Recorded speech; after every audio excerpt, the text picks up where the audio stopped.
Break Fix's History of Motorsports series is brought to you in part by the International Motor Racing Research Center, as well as the Society of Automotive Historians, the Watkins Glen Area Chamber of Commerce, and the Argetsinger family.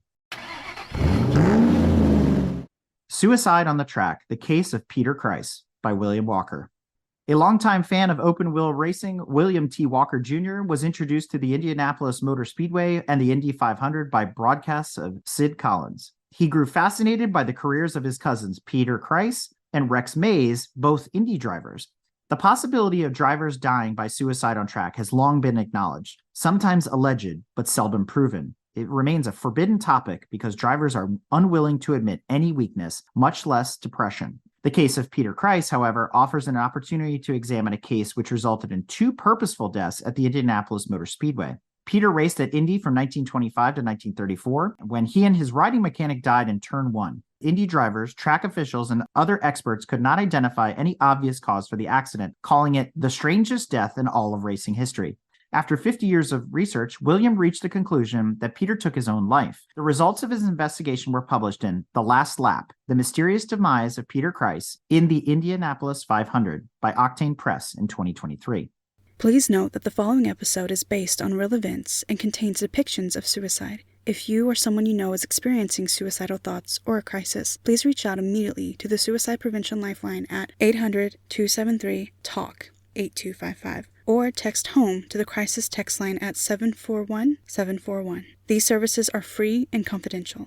The following episode is intended for mature audiences. Please note that listener discretion is advised. Mr. Walker is going to talk about Suicide on the Track, The Case of Peter Kreis. He also has a book that's come out, The Last Lap, The Mysterious Demise of Peter Kreis in the Indianapolis 500. I'm here to talk about my cousin, who is Pete Kreis. Pete raced from 1925 at Indy to 1934, 9 years. Pete was the son of a wealthy man, John Kreis, who was a multimillionaire. He built railroads, and he had marble quarries on his land, and many stones from that marble quarry were used to build the buildings on the National Mall in Washington, D.C. And by the way, I should say we were the poor side of the family. These people are extremely wealthy. They're still extremely wealthy. And my side of the family did not inherit any of that wealth, unfortunately.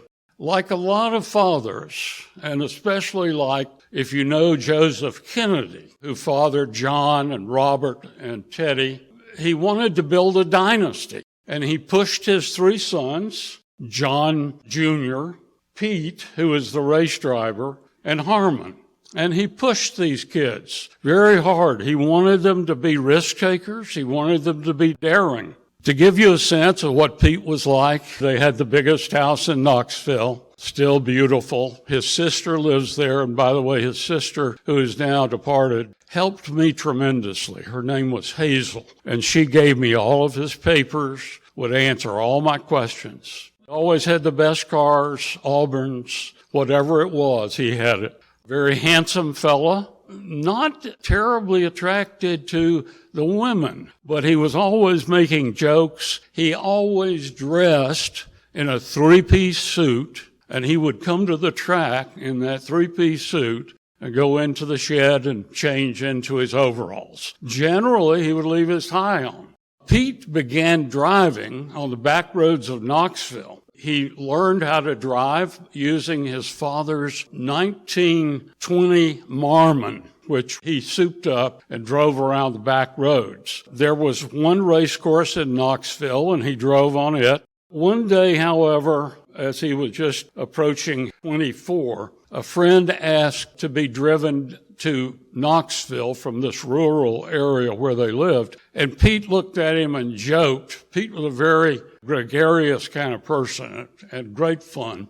And he said to this kid, "I'll have you in Knoxville or in hell in 10 minutes. It was a very cold night. They hit some black ice. The Marmon flipped over. The boy was killed, and Pete was knocked unconscious. He apparently had a traumatic brain injury. He began suffering from flashbacks and things of that sort, but he kept driving. And his father knew his son was depressed, and he knew only one way to go, and that was to keep charging. He and Pete took the train to Indiana, and he bought his son a top-of-the-line Duesenberg Roadster. To buy that car, which was $10,000, by the way, and the average salary, I think, was about $600 a year then. So you can imagine what kind of wealth they had. But he had to become a member of the Duesenberg team. Fred and Augie took him out to the track, tried him out, and they knew that my cousin had speed. This man could travel. Pete got off to a fast start. In his first race, which was at one of the board tracks in Culver City, California, he couldn't get the car started when the flag dropped. He started dead last and finished second. Going through the field, this man knew how to achieve speed. He was eighth in his rookie year at Indy. The Duesenberg brothers and Peter DePaulo, by the way, whom I talked with during the course of my research, tried to get him to slow down a bit because he was impetuous. So he did finish eighth at the Indy in 1925. Tommy Milton, a very famous driver, elected to take Pete to Monza to race against Formula One or Grand Prix cars. And Pete started off on the front row. And the second sweep around, you know the Parabolica curve, which is steeply banked. He came out of that curve in first place and set fast lap. Now, he thought, because of the difference in language, he thought he had set a track record. The third lap, transmission gave out, and he spun into a curve called the Portalesmo. It's claimed a lot of cars. It's still there. When you watch Monza, you will see it. When he set the track record or set fast lap at Monza, he went downtown that night, and he was always trying to please his father, of course. He sent him a one-line telegram. Broke track record and car. Love, Pete. And that's sort of the way he conducted himself, with self-deprecating humor. He gave up his car, he sold his cars, and he would race at Indianapolis. And everybody loved to see him coming. He was just so admired by people. He had driven a couple of the front-wheel drive Millers, and he liked them. He liked board tracks. So he switched to Miller, and he had purchased a brand new Miller 91 for the 1926 race. A 91 cubic inch engine, a dual overhead cams, supercharged, and front-wheel drive. Miller, I don't know whether you know it, but it's it is the epitome of racing in the 20s and 30s. He was expected to finish high in the 1926 race. Unfortunately, something happened to him, which happened to a lot of us a couple of years ago. He caught the flu. He was hospitalized, and Tommy Milton brought several drivers for him to interview to fill in for him. The one he chose was a little-known man from California named Frank Lockhart. Lockhart took his car and won the race his rookie year. And that event sort of really put the skids to Pete. He never was quite the same after that. Pete never finished another 500. He was running fifth in 1932 in one of those Studebaker junk formulas. Crashed into turn one at 475 miles. Now, there was no doubt about the kind of professional driver Pete was. You see a picture here of Pete shaking hands with Henry Ford. This was taken in 1932. Ford was standing in turn one in the infield. Pete came down and did a 360, a Danny Sullivan move. And Ford said, "That guy can really drive. I want to meet him." They ushered Pete up, and he met Henry Ford. So Henry Ford, who was a pretty good driver himself in the old days, Barney Oldfield days, realized that Pete could handle cars. And he was well known for being extremely good at recovering from spins. Another uncle of mine, who's now deceased, he was very famous in Knoxville, and people would say, Peter, you're going to win it this year. He had a series of DNFs and crashes. Is this going to be the year? In 1934, Pete said to him, I'm either going to win it or I'm coming home in a pine box. And my uncle swore that he was not kidding. The day of Pete's death, he saw an accident on the way to practice in which 2 people were killed. He stopped the taxi that he was taking to the track, tried to save the lives of these people, and unfortunately, they both died. When he got to Indy, his old friends, very famous drivers, Fred Frame, people like that who were car owners, wouldn't give him a car. They had heard about all of these accidents. He was very disgusted. Fred Frame finally assigned a car to him with only 2 days left to qualify. Pete qualified the car. It was a good car. It was a Miller 91. And the crash in 1934 resulted in his death and the death of a riding mechanic, which is one of the more perplexing problems of this story. When Pete crashed, it was a national story. Subtitle here says, Death of Pete Kreis, a mystery, drivers say. And then car wrecked while apparently under control. That caught my attention. Here's what happened. He was going at a relatively slow speed, about 100, and these cars could blast along on the straights up to about 160. He went into turn 1 and then got on top of the retaining wall and slid perfectly balanced for 75 yards. A state patrolman saw this and swore to this. He said, I could not believe that he was balanced right on top of this. The way he got up on top, look at this element that the track had installed in a few years earlier. This is a berm that comes up from the track level to the wall. And I think that this berm was put in hopes that it would push the cars away from the wall and save crashes, because as you know, turn 1 at Indy is the most dangerous curve in racing. At any rate, he rode up that berm, got on top of the retaining wall, and sat there for that 75 yards. It was a spectacular crash. They spun off after about 75 yards, hit a tree that was in the backyard of one of those houses on the south end of the track.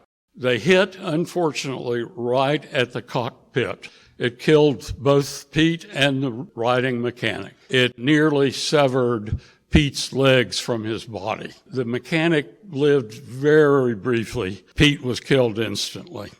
In doing this, I became attracted to this story when I was a little kid. So I wanted to solve the mystery.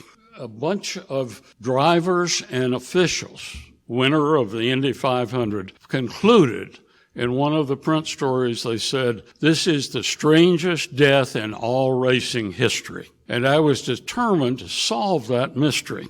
I did some research on suicide. The article had given me some evidence to think that there might have been suicide involved. Freud, of course, started his research on the death wish. That's notorious. We know that it's spurious to some degree. But he said that people who go through a trauma, as Pete did when he killed the young man, have one of two reactions. The first reaction is people flee away from the danger. And you know that's notorious about what happened to World War I veterans. They would hear a car backfire and they would hit the ground, thinking that it was shell fire. The second reaction, however, and this is a rare reaction, is that people, if they've gone through this trauma, try to do it again to prove that they can conquer the fear that this trauma induced in them. So we know more about PTSD now, and I think Pete had a case of PTSD.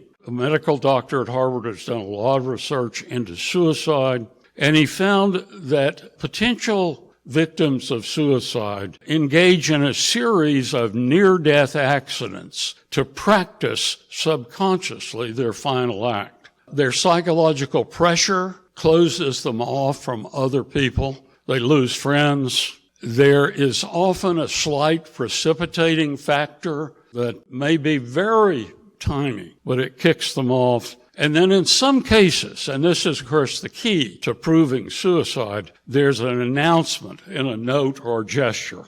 Pete began to practice suicide. One of my uncles knew him well. Pete decided to buy an airplane. Eddie Rickenbacker had talked him into it. Peter DiPaolo told him it was a great idea. And Pete bought a Waco biplane. And one day he was taking off from an airport in Knoxville, and the engine cut out. They couldn't turn around. It flopped into the Tennessee River upside down. Pete got out very quickly. His co-pilot was trapped. But Pete went back down into the water and freed this guy from the seatbelt. Lost part of a finger, had bones, as you can see, damaged his eye. And as we go through this, you're going to see that more and more Pete began to have what we would call accidents, but they're not really accidents. 3 personal wrecks in 1932. He saw 5 deaths at Indy in 1933. Plane crash was 32. Then I found this interesting item. Dave Lewis, a driver who had been in Indy and raced several years, had retired and moved to California. Dave one day shot himself. And I found an article in the Indianapolis newspaper that said there was a lot of talk about suicide at the track the other day. It said many people don't believe that Dave Lewis committed suicide. And then a driver is quoted as saying, Dave would not have done it with a pistol. If he had wanted to kill himself, he would have just lifted his hands when he was going into one of the turns at Indy and crashed through the wall. As much as we would like to believe that suicide is not something that's considered in racing circles, this proves that it was a pretty hot topic from time to time. I want to show you these 2 slides. This is the same man over 9 years. Look at the change from this optimistic young man in 1925 to this old man in 1934. That's hard to account for. 9 years. He looks like he's aged 30 years. And I think this gives us a clue.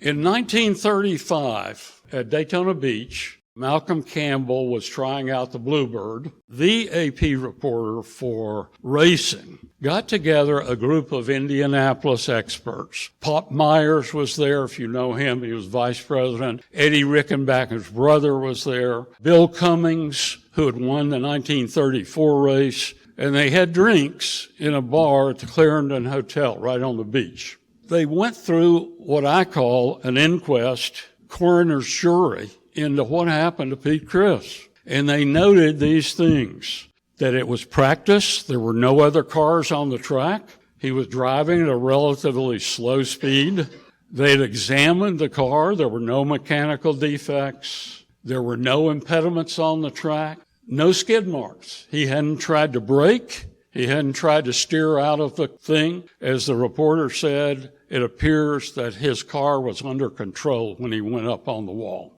And then this phrase appears, and Pete was apparently in good health and spirits.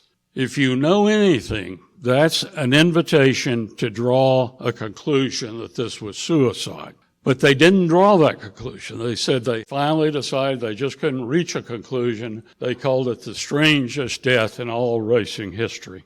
Questions remain. If this is suicide, could he have taken a riding mechanic along with him? That's the biggest objection. The researchers that I've read point to the fact that when someone is on the verge of suicide, he's got a psychic vision that just closes down, and he doesn't consider other things. There was, of course, a precipitating event. We know that suicide can be an impulsive act. He could, however, and this is my alternative, had been having a flashback. He mentioned these flashbacks. He talked about them, and he said, every now and then I lose my nerve, but I get it back.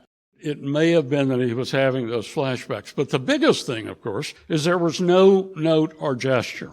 I told you about Pete's sister, Hazel.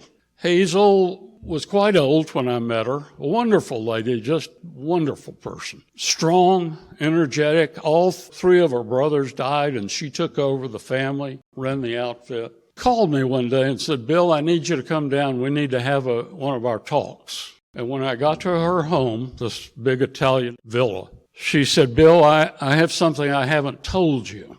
And I could see she was getting old, and she knew she was headed for the last roundup. And I said, well, Hazel, what is it?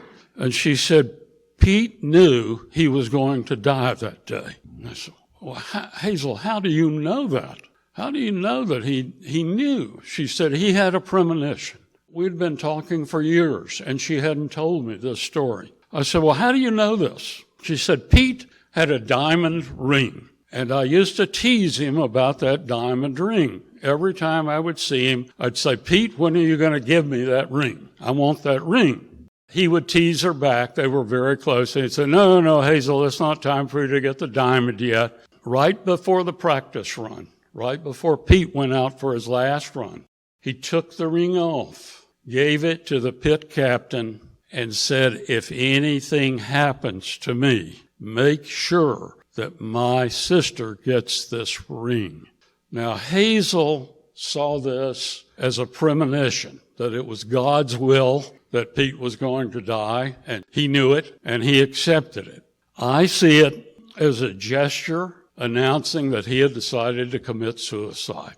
And that's the final, near the closing chapter of the book. That's what has convinced me. I don't know of any other way to interpret this. I don't believe in premonitions of this sort.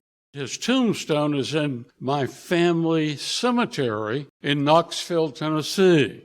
Now, when Pete was killed in 1934, his father hired an Italian sculptor to make that tombstone. As you can see, it's probably 5 feet tall, 18 feet long. It's huge. They had to put a concrete foundation 6 feet deep underneath it to keep it level. And it has on it an exact replica of the Indianapolis Motor Speedway, down to the bricks, thousands of little carved bricks. The other remarkable thing is that car goes off right where Pete went off the track and was killed. You can see it in the lower right. When I saw that first, when I was 4 or 5 years old, in those days, we would go to the cemetery to clean the graves, that sort of thing, and I would always take a little racing car and bump it around the track. And by the way, you can see that the motto on it is the last lap, and that's where the title of the book comes from. I was captivated. It was over for me. I had to know more about this guy, and I have spent off and on through my life learning about Pete Kreis. Now, the end of the Kreis dynasty. Pete's father was overjoyed because the tombstone was named the best tombstone of the year 1935 by the New York Times. I guess that's a runner-up prize, but at any rate, you can see here the car. Pete's brother, John, died in a car crash that he caused. He was encouraging a man to go faster. One of the old throttles on the steering wheel, he jammed the throttle forward, crashed into an abutment, and it killed him. His brother Harmon had been gassed in World War I, and he died of alcoholism a year later. They all died within 3 years. 3 self-destructive deaths. None of the boys reached 40. It's just like the Kennedy story. 3 sons dying of violence. His wife, John's wife, died of heart attack. And then if you're writing a novel, you could put this in. The state condemned their beautiful farm and converted it to an insane asylum. And I have said that that makes an ironic statement about what kind of family it was. I believe that the father was one of these hard-driving patriarchs who drove his sons to death. And then John, shortly after World War II, died in a fall from the barn. The Kreis line ended, no male heirs, and the dynasty dissolved into thin air. There are no Kreises left of that line. The family continues to have some unbelievably either bad luck or self-destructive tendencies. This is all that's left. There's the tombstone. That is the story of Pete Kreis. And let me thank you for your attention, but let me also say I am particularly eager for you to ask me any question that might offer another alternative to the story of Pete's demise. I had to reach the conclusion I reached, and it's not a happy conclusion. But if you have other ideas, you won't offend me. I've been questioned by CNN, New York Times, and you won't offend me by any questions you may have. So thank you very much. Well, thank you.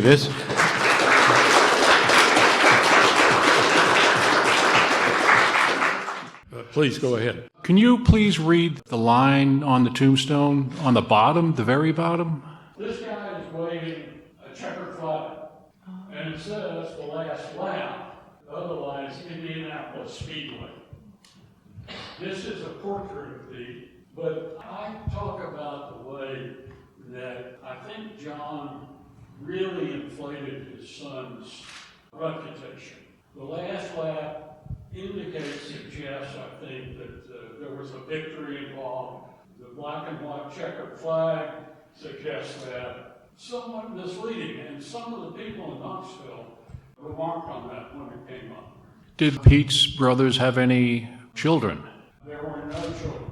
The sad part about this family is there's a history of suicide in this family. And to be honest with you, I had promised Hazel that I would write this biography, and I did not include the notion about the other people committing suicide. There was one son of John, the older brother. He wanted to be an opera singer, and they had the money to make that happen.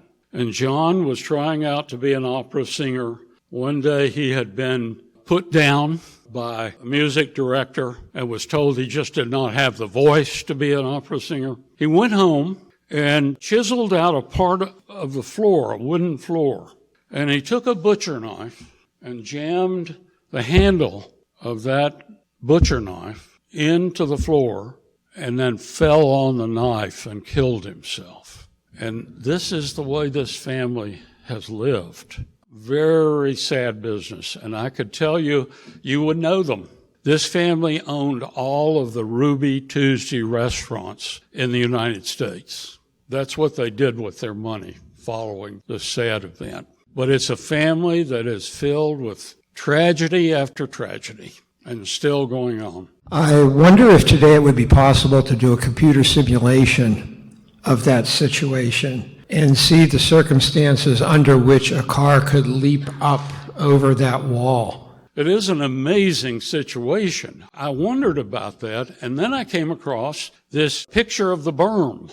And I think if it were going fast enough, and 100 would certainly be fast enough, that it would go up that berm, get a bump off that berm, and then be propelled along the wall. I found this in a book by the official track historian, and it just said these berms were intended to direct cars back onto the track if they were headed into the turn wrong. They tended to get cars airborne, and they were done away with 2 or 3 years after that. I wish I knew more. If you've ever tried to research things at Indianapolis, it's difficult.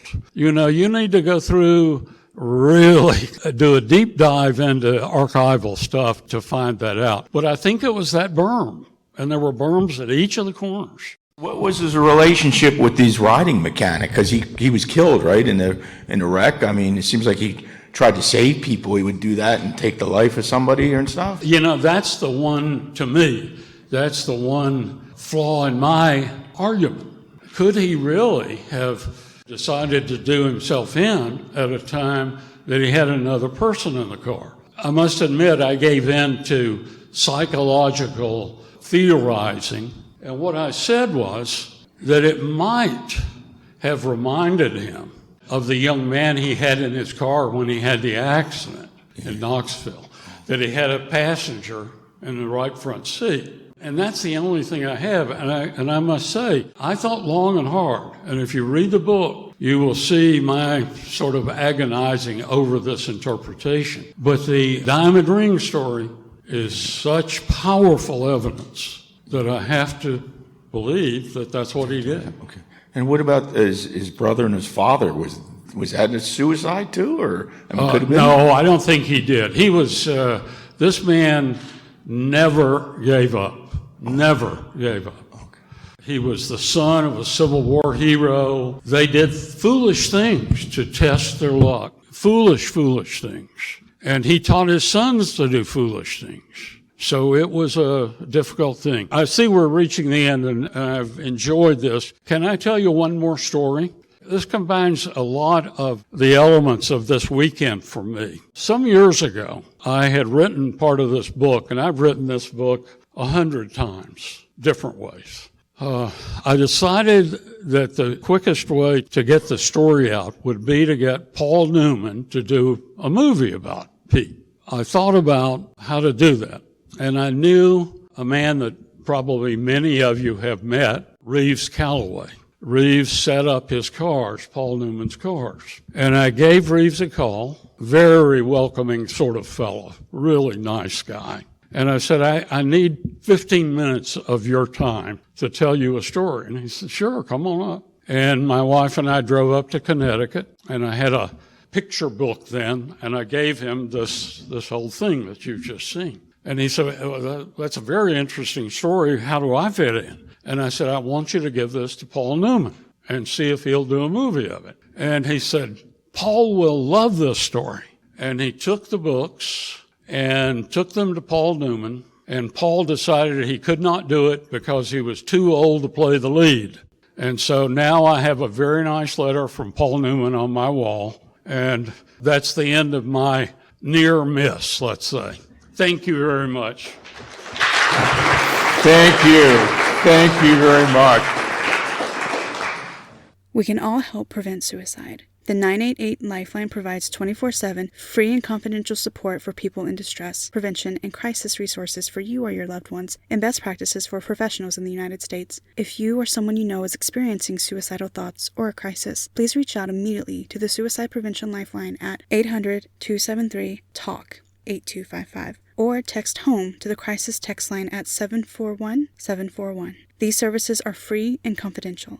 This episode is brought to you in part by the International Motor Racing Research Center. Its charter is to collect, share, and preserve the history of motorsports, spanning continents, eras, and race series. The center's collection embodies the speed, drama, and camaraderie of amateur and professional motor racing throughout the world. The center welcomes serious researchers and casual fans alike to share stories of race drivers, race series, and race cars captured on their shelves and walls and brought to life through a regular calendar of public lectures and special events. To learn more about the center, visit www.racingarchives.org. This episode is also brought to you by the Society of Automotive Historians. They encourage research into any aspect of automotive history. The SAH actively supports the compilation and preservation of papers, organizational records, print ephemera, and images to safeguard, as well as to broaden and deepen the understanding of motorized, wheeled land transportation through the modern age and into the future. For more information about the SAH, visit www.autohistory.org. We hope you enjoyed another awesome episode of Break Fix Podcast, brought to you by Grand Touring Motorsports. If you'd like to be a guest on the show or get involved, be sure to follow us on all social media platforms at Grand Touring Motorsports. And if you'd like to learn more about the content of this episode, be sure to check out the follow-on article at gtmotorsports.org. We remain a commercial-free and no annual fees organization through our sponsors, but also through the generous support of our fans, families, and friends through Patreon. For as little as $2.50 a month, you can get access to more behind-the-scenes action, additional pit stop minisodes, and other VIP goodies, as well as keeping our team of creators fed on their strict diet of Fig Newtons, gummy bears, and Monster. So consider signing up for Patreon today at www.patreon.com/GT Motorsports. And remember, without you, none of this would be possible.